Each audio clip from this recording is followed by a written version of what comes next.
Muchas veces en esta sociedad se define a las personas por sus apariencias. Sí, Sí, creo que hoy en día se oye mucho, pero no se escucha. Y pasa siempre en los conflictos, porque simplemente estamos esperando la reacción de las demás personas para ver en qué punto tú lo puedes hacer caer. Un ente o un objeto que genera control, que genera jerarquía, genera opresión, tiene que ser asensible. me parece a mí que la muerte no existe. La muerte es algo que nunca vamos a vivir, porque la muerte no se vive. Cuando ya la vamos a vivir, entre comillas, ya no estamos. Claro, la religión ha generado como un tipo de refugio, un tipo de respuesta consolatoria de lo que podría pasar después. Que también eso genera ciertas conductas marcadas en la sociedad de querer como ser perfectos para ir a lo que nos prometen. O sea, aquí también vengo al ejemplo de los profesores. Yo entro al colegio sin saber nada y el profesor me moldea mi cabeza para yo aprender algo. Pero no sé si eso que aprendí es verdadero o falso. Las mujeres sin hijos son media persona. Les damos la bienvenida a un nuevo episodio de Uniendo las Piezas Podcast. El día de hoy tenemos una dinámica diferente, algo para dejar descansar un poco las entrevistas, un poco más las charlas, y vamos a hacer un juego de una ruleta en el cual van a aparecer en sus pantallas ciertas frases que han dicho diferentes autores a lo largo del tiempo, y vamos a comentar como algunas cositas sobre esas frases. Exacto. Va a aparecer en algún lugar de la pantalla la ruleta para que la vayan viendo, para que ustedes también pues puedan ver lo que tenemos planeado el día de hoy. Entonces pues nada, iniciemos. Exacto. Ahora vamos a ver con la primera.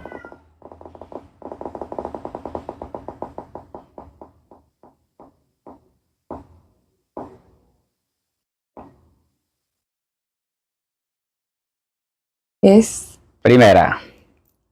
Dime con quién andas y te diré quién eres. Siento que esta es una frase que nos han dicho toda la vida, sobre todo las mamás y los profesores. A mí me lo decían mucho los profesores. Sí. Y siento que se refiere más como al hecho de que si yo me uno a personas que tienen algún tipo de fama mala en algún lugar, yo voy a terminar siendo una de esas personas.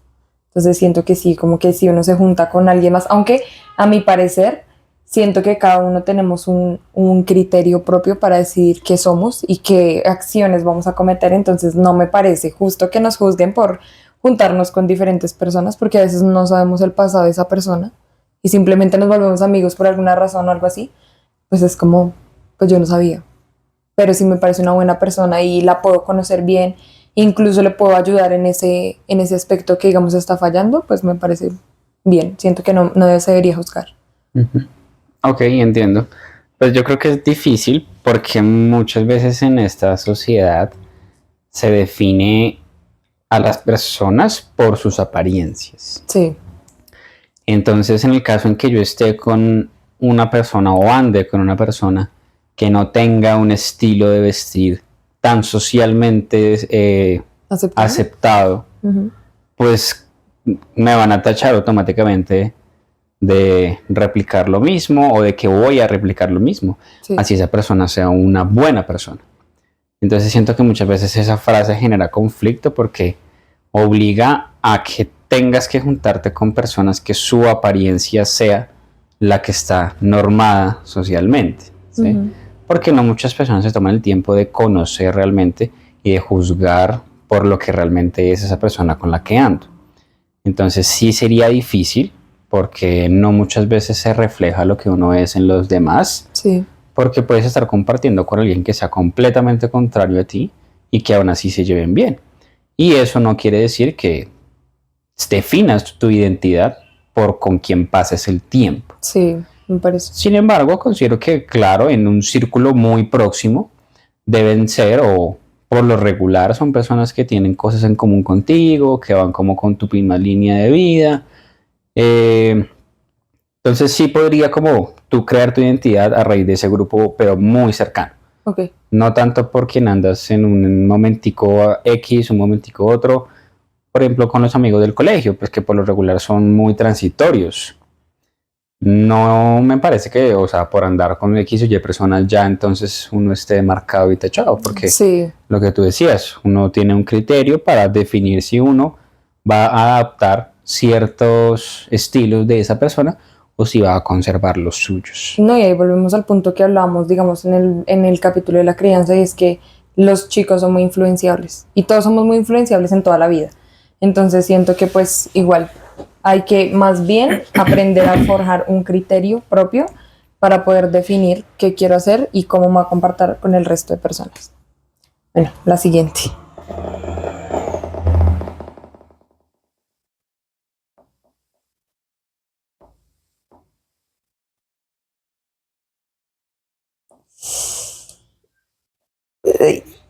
Eso. Al final, lo que importa no son los años de vida, sino la vida de los años. Bueno, inicia tú en esta. Mm, pues yo estoy completamente de acuerdo con esa frase. Y puede reflejar muchas cosas. Sí, Cómo se vive actualmente a nivel cultural, social, pero también cómo se vive a nivel de salud. sí. Que bueno, también es cultural y social, pero más específicamente los estilos de vida.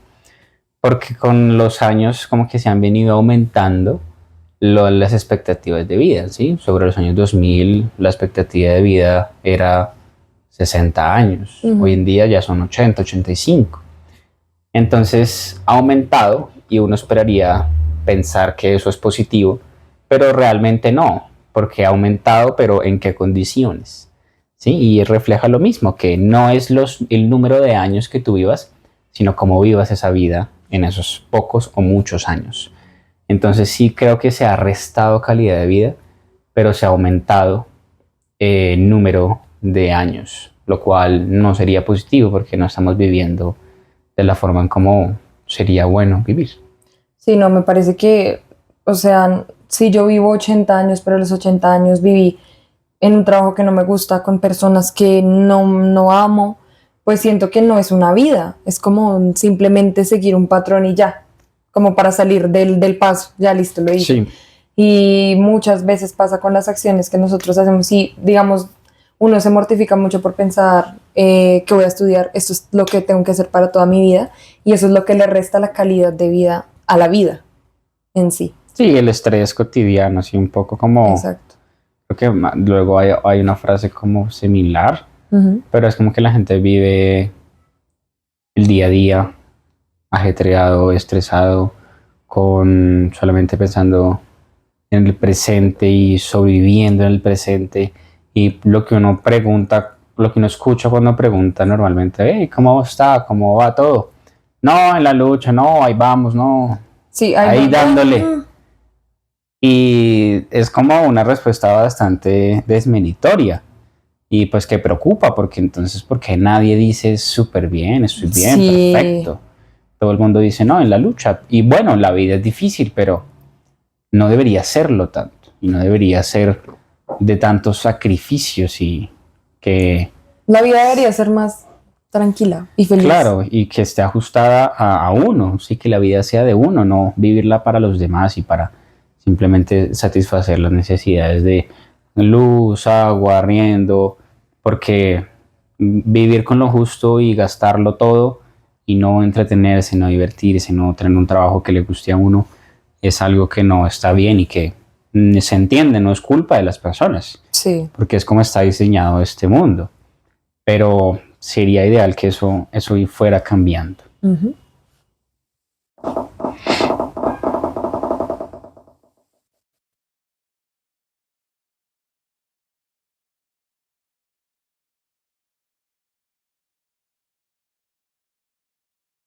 Las mujeres sin hijos son media persona. Uf, es una frase controversial, porque digamos que ahorita se ve mucho en Latinoamérica que según los estudios, los nacimientos se han visto en descenso, pero yo siento que si yo no quiero ser mamá no me hace una mujer menos o como menos mujer en cuanto a este tipo de cosas. O sea, yo no tengo por qué tener un hijo para tener una vida completa. Si yo considero que la vida completa es estar trabajando y ganar mucha plata para tener todas las cosas que yo quiero, sin, digamos, puedo casarme y ya, pero no tener hijos, pues está bien. Y hay muchas personas que lo hacen así y nunca tienen hijos, porque es que yo siento que socialmente se ha visto que los hijos están hechos para el cuidado de los padres más adelante. Y eso no debería funcionar así. O sea, todas las cosas deberían nacer de lo que tú quieres hacer. Y lo que, o sea, vuelvo y repito, ser mujer no significa tener un hijo. Ser mujer no significa tener la menstruación. Eso no significa ser mujer. Son muchas más cosas. Sí, estoy de acuerdo, me parece terrible la frase. Y más que la dijo un presidente de un país pues muy grande, ¿no? Y sí es muy conflictiva, porque si bien el sexo femenino tiene como ese don o esa gran responsabilidad de continuar la vida, pues no se le debe tachar cuando no quiere tener un hijo o una hija y que sea media persona por eso, porque las personas no se definen por lo que le aportan en ese sentido biológico, sino como lo aporta en el sentido social a la sociedad, en el sentido cultural, en lo que trae conocimiento, etcétera, en lo que aporta en general, y no desde un aspecto materialista de máquinas, ¿cómo se dice eso? Maquinizado, animalista, sino como una persona. Y una persona no se tiene que definir por ese tipo de aspectos, porque me parece bastante agresivo. No, y aparte, o sea, la mujer es menos mujer por no tener un hijo, entonces el hombre ¿qué? Es menos hombre ¿por qué? ¿Sabes? No hay un más esto, no hay un equilibrio entre la frase. Si él hubiera dicho un equilibrio, siento que no hubiera sido tan controversial la frase como lo fue, porque solamente tocó un género, y un género que se ha visto muy maltratado y muy, no sé, como por debajeado en todos los años. Entonces siento que esa frase también fue controversial por esa misma razón. Sí, claro, no, es terrible, la verdad. Y deja como muchas cosas a discutir, porque también es el pensamiento de muchas personas actualmente, ¿sí? Que piensan que las mujeres de verdad tienen que tener hijos y que el no tener hijos es terrible, y que no, que hoy en día grave porque las mujeres no quieren tener hijos y entonces se va a acabar el mundo. Y no tiene que ser así, porque ha habido una sobrepoblación en ciertos países, porque antiguamente se tenían muchos y muchos hijos. Y culturalmente hoy en día ya eso se está teniendo menos peso, ya las mujeres tienen uno, máximo 2 hijos, o deciden no tenerlos, y es una decisión totalmente respetable. Sí. Y que hoy por hoy no debería causar ninguna problemática. Exacto. Lo termino con que tener hijos es demasiado difícil.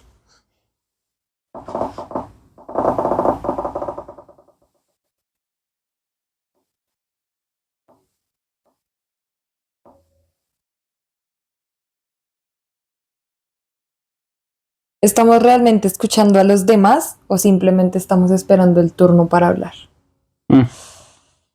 Esta es súper buena. Sí, la verdad. O sea, yo siento que muchas veces cuando no nos interesa escuchar a las personas, las escuchamos para simplemente responder. O sea, ni siquiera las escuchamos. Solo esperamos el turno para hablar.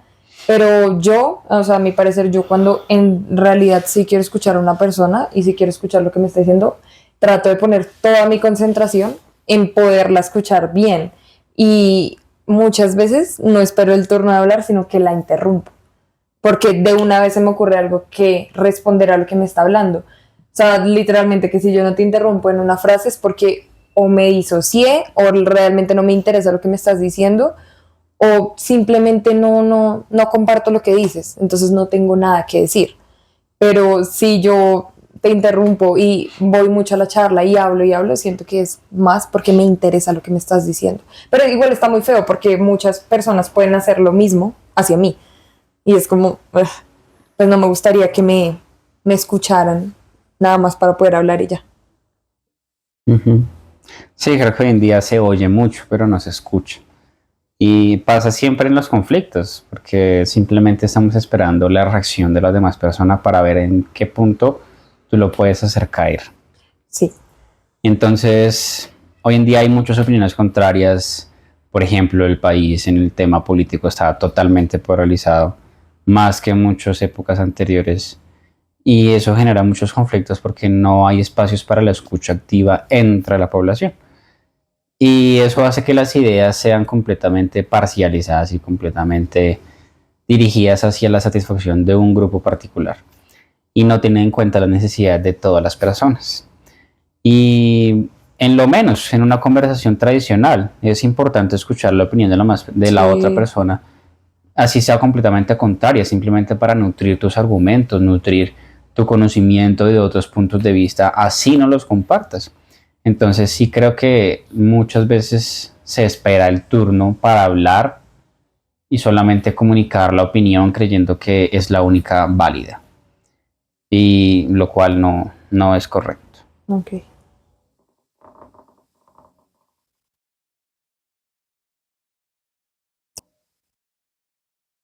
Mm. La religión es el opio del pueblo. Sí, rotundo. Es que siento que es una frase demasiado buena Sí, es muy aplicada. Es y interesante. aplicable. Sí, no, o sea, siento que eso hace que muchas personas en el mundo estén muy cegadas y muy, Sí, no tal sé cómo decirlo, como vez, enviciadas a ese tema que no se permiten ver lo demás, sino están muy cerradas a eso. mm, sí, digamos, pensemos en lo que haría una droga como el opio, sí, o sea, disinhibe ciertos sentidos. Ujú. Entonces disminuye un poco la captación de los estímulos reales del entorno y te hace menos sensibles a los cambios del ambiente porque estás concentrado en tu cabeza, en ti mismo, en tu propia realidad.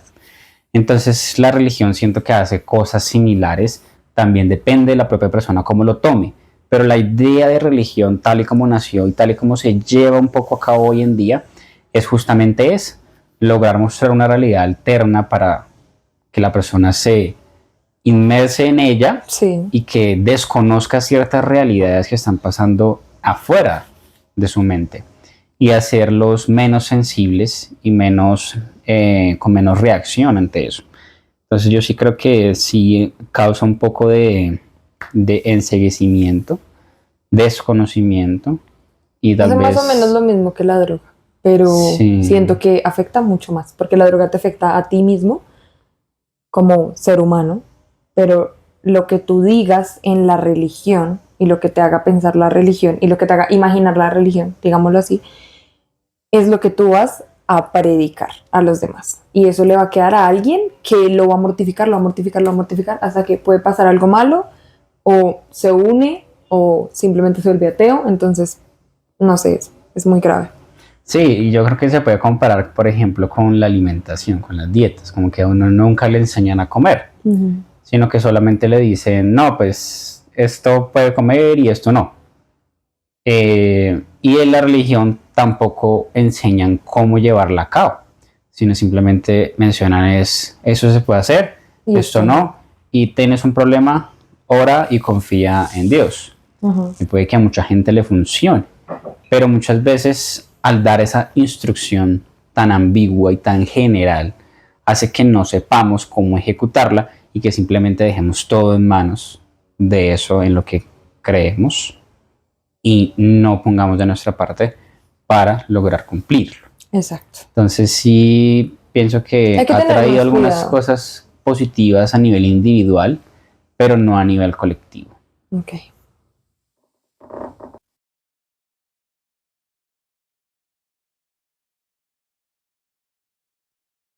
La sensibilidad no es femenina, la sensibilidad es humana.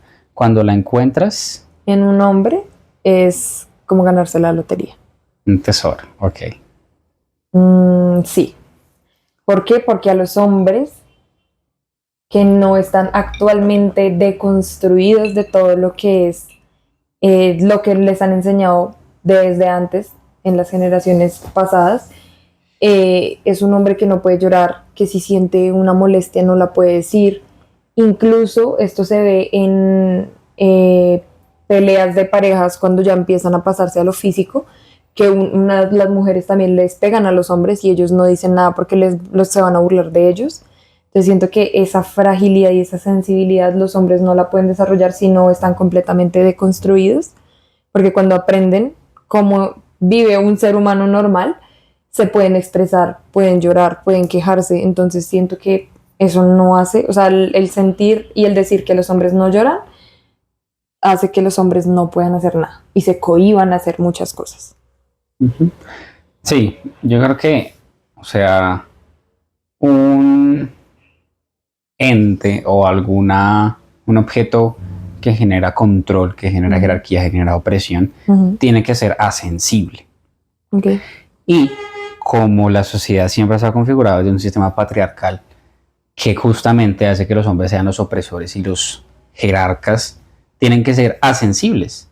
Entonces, históricamente ha sido esa represión de sentimientos para que constantemente sigamos generando control y control y control, lo cual debe erradicarse y voltearse completamente, porque ni control, ni jerarquía, ni asensibilidad, sino que debe ser un trato equitativo, que hoy en día tiene que abolirse todo esto del patriarcado y junto con eso, pues lograr una mejor expresión de los sentimientos, Sí. una mejor comunicación de lo que uno piensa, mejorar la conducta que en general que tenemos con las demás personas.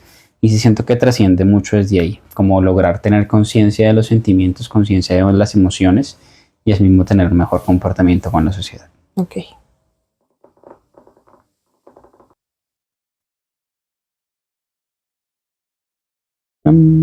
No hay nada que temer a la muerte, porque mientras estamos, la muerte no está, y cuando la muerte está, nosotros no estamos.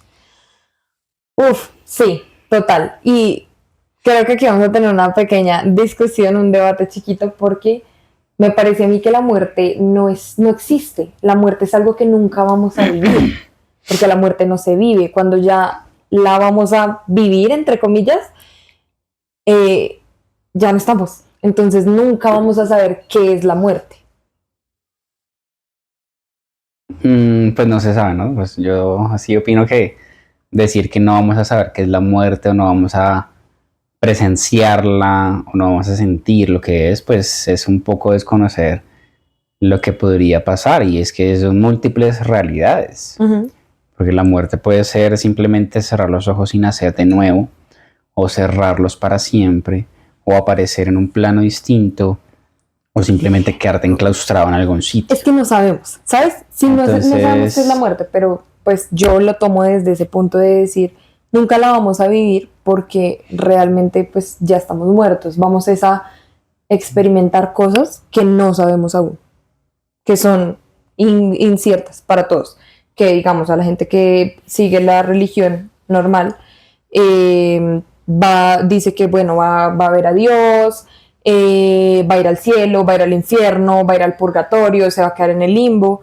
Pero digamos, para mí que no creo que eso suceda, que no creo que exista un cielo y un infierno, siento que simplemente nos vamos a otro plano diferente. Y quizás tengamos que volver a este mismo plano, pero quizás no. Quizás simplemente nos quedemos en ese plano porque ya avanzamos, o sea, es como un avance. Ya avanzamos como personas aquí, como alma aquí, y esa alma trasciende a otro plano distinto.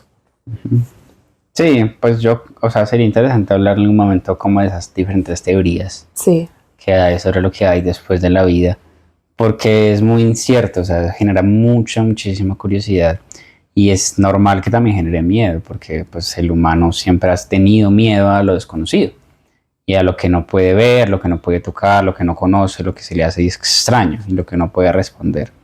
Entonces siento que la muerte siempre ha sido un misterio toda la vida y que, claro, la religión ha generado como un tipo de refugio, un tipo de respuesta consolatoria de lo que podría pasar después, que también eso genera ciertas conductas marcadas en la sociedad de querer como ser perfectos para ir a lo que nos prometen, pero también es complejo porque aun cuando la muerte no esté, cuando nosotros cuando nosotros no estemos, Sí. pues yo creo que igualmente el no estar genera mucho caos en la mente.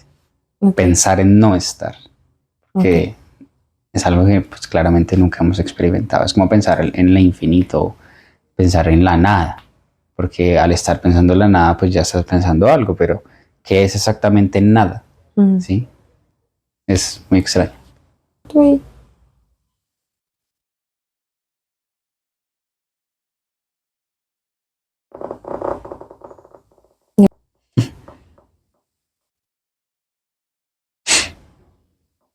Ahí. La educación es la mejor arma para cambiar la sociedad. Sí, si yo soy una persona que no conozco lo que ha pasado, que no conozco cómo han resuelto algún conflicto, siento que no puedo hacer nada. Estoy maniatada. Las personas que no tienen educación muchas veces terminan en la pobreza y en los sitios más vulnerables del mundo porque simplemente no recibieron una educación que es básica para poder seguir en la sociedad. Sí, yo creo que de pronto la educación más hacia los conceptos académicos, trasciende un poco más hacia lo que establece una identidad, ¿sí? Pues como lo que establece un criterio, lo que establece un pensamiento crítico, lo que establece una forma de pelear por lo que es de uno y por marcar sus derechos. Entonces, como que al educar a las personas, los hace ser conscientes de la realidad, los hace ser conscientes de que valen mucho, de que tienen unos derechos, de que tienen por qué pelear, de que tienen que vivir, de que tienen un sueño, un proyecto de vida, una aspiración, un objetivo. Y todo eso se gana con la educación, ¿sí? Más allá de pronto conocer la historia, conocer matemáticas o conocer ciencias, sí, es lo que esas materias nos brindan para vivir. Y nos dan muchas más herramientas para lograr tener un mejor curso. Entonces sí, la educación es la mejor arma para desmontar lo que se ha venido construyendo erróneamente históricamente, que también justamente se ha encargado de derrumbar la educación, de politizarla, de estratificarla, y por eso es que hoy en día los que son más estudiosos o con mejor formación, pues son al fin y al cabo los que van al poder, los que tienen como la batuta de todo eso, y simplemente se encargan de dar órdenes y gobernar a los que no han tenido esa educación y a los que se les ha rebotado esa oportunidad de generar conciencia. Y esta la termino con que las personas que no han recibido la educación necesaria son más fáciles de manipular y de moldear a la manera en la que uno quiera. O sea, si tú no sabes nada, yo te puedo meter tantas cosas en la cabeza que eso va a ser lo que tú vas a aprender. Y nunca vas a decir, esto está erróneo. No, porque eso fue lo que me enseñó esta persona que sí estudió. O sea, aquí también vengo al ejemplo de los profesores. Yo entro al colegio sin saber nada y el profesor me moldea mi cabeza para yo aprender algo. Pero no sé si eso que aprendí es verdadero o falso. Ya el criterio y las cosas que yo construya a partir de lo que me dijo es lo que va a ser lo que yo aprendí. Exacto. Y eso es lo que da la educación, tener como ese sentido crítico de dudar de todo lo que te dicen. Y a mí me decía eso una profesora en la universidad, y es que ella puede dar una clase solo de mentiras y no nos daríamos cuenta, porque justamente no leemos del tema, no sabemos nada, y cualquier persona que tenga la autoridad en ese momento, tú puedes creerle absolutamente todo ciegamente. Exacto. Y no tiene que ser así, tiene que ser que tú dudes del que sea, y que confirmes por tus propios medios y te hagas tu propia idea de lo que realmente pasa en tu alrededor. Exacto. Bueno, este es un capítulo cortico, es como una prueba, una mini prueba, a ver si a ustedes les gusta pues esta dinámica. También quisiéramos ver si les gustaría, no sé, escucharnos debatir sobre cosas de pronto que nosotros no pensamos, de pronto yo decir que estoy en contra del aborto o cosas así, que vayan muy, muy diferentes a lo que yo pienso, y pues para crear un debate aquí entre los dos. Entonces pues nada, esperamos que les haya gustado mucho esta nueva dinámica, que la disfruten, que también se pongan a pensar súper existencial como nosotros sobre estas frases, no que las dejen pasar así como así. Pues nada, nos vemos en el siguiente y pues nada, suscríbanse, denle like y comenten. Un saludo.